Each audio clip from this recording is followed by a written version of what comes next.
And toss your sticks aside, because this will keep things a little bit more simple. The first thing I want you guys to think about is where you can score from, whether we're playing handball or lacrosse. All right, I'm probably not going to be able to score a goal from all the way out here.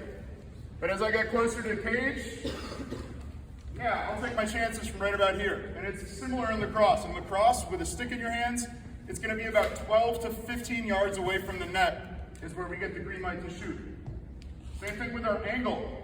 If I'm right in front of the cage, I've got pretty good square footage to shoot at here. But if I'm driving down the alley, every step I take, I lose angle. And especially with bigger goalies, is Logan here? One of the great things about Logan is he's so good at taking up space at an angle. He changes how we can play defense. Because as you get to an angle, on most goalies, this is kind of the limit of where you would still want to take a shot from. If I keep going, this becomes a bad shot. There's not enough square footage for me to shoot at because I'm at a low angle. All right? And so what it becomes is a little arc, 45 degrees off the post or thereabouts, out to 12 yards, and then picture that arc going all the way across the top. Same thing over that far side. We call that the scorer's arc. And the offense is trying to generate shots from within the scorer's arc. Those are generally going to be high percentage shots that we like. Outside the scorer's arc, we generally don't want you guys to take those shots. We're talking defense right now. And defensively, we need to understand and picture that scorer's arc because it determines how we play defense. We don't want to allow them to get a clean shot from within the scorer's arc. So, the first fundamental of team defense is our on-ball defense. Seth, do you want to be D? That's Seth, yeah. And Jacob, you can be our O guy. When we play on-ball defense, we don't want to play him straight up. Meaning, I don't want to play directly between the guy with the ball and the net. I'm going to shade him. Now, you're a lefty with a stick in your hands. Are you a righty throwing? You're a lefty? So he's a lefty. To think about on your own, right? I'm a righty when I throw. I can throw pretty well with my right hand. If I tried throwing with my left hand, it wouldn't be pretty. And I bet most of you guys it's probably the same way. And it's no different when we got a stick in our hands. Ideally, we're really good with our offhand, but it's not always the case. So the way we want to play defense is instead of playing him straight up, I'm going to shade myself to his strong hands by at least this much, sometimes even more. All right? And so if he decides he still wants to get to his strong hand, he's going to have to take this big looping path, and it's going to be really tough for him to get to the scorer's arc. If he takes what I'm giving him and he goes to his weak hands, he's already a lot less dangerous than he would have been on his strong hands. And we know that by the time he reaches the scorer's arc, that's when he's going to start to become a threat. Ideally, we don't get beat on ball on defense ever. But guess what? Even the best players in the world are going to get beat one-on-one on defense sometimes. And that's totally fine. It will happen to everybody. No matter how good you are at defense, it will happen. So when we get beat and when we play on-ball defense, we've got to get beat predictably. And our body language communicates that to our teammates as much as anything else. So again, if I'm shading him, I can probably handle him if he goes this way. If he goes this way, I'm probably going to need some help or he's going to get off a clean shot. So that brings us to the second point in team defense fundamentals, and that is our hot slide. All right? A hot slide is a double team that we send to help our on-ball defender. And right now, Patterson is our hot slide. All right?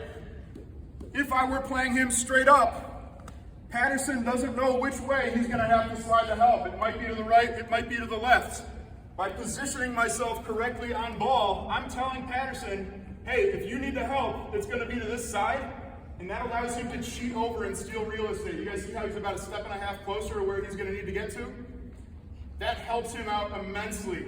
And a lot of times that's the difference between giving up a goal or getting a turnover or a save. All right? So first is our on-ball defense, we've got to shade the dodger. Second is we've got to have a hot slide prepared to go.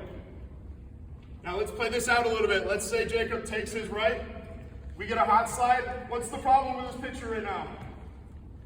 We're leaving a guy wide open on crease. It was Patterson's mark, right? We're leaving this guy wide open on crease for an easy pass and a dunk. And we don't really want to do that on defense. So the third part of fundamentals, team defense, is what we call our cold slide or our two slide.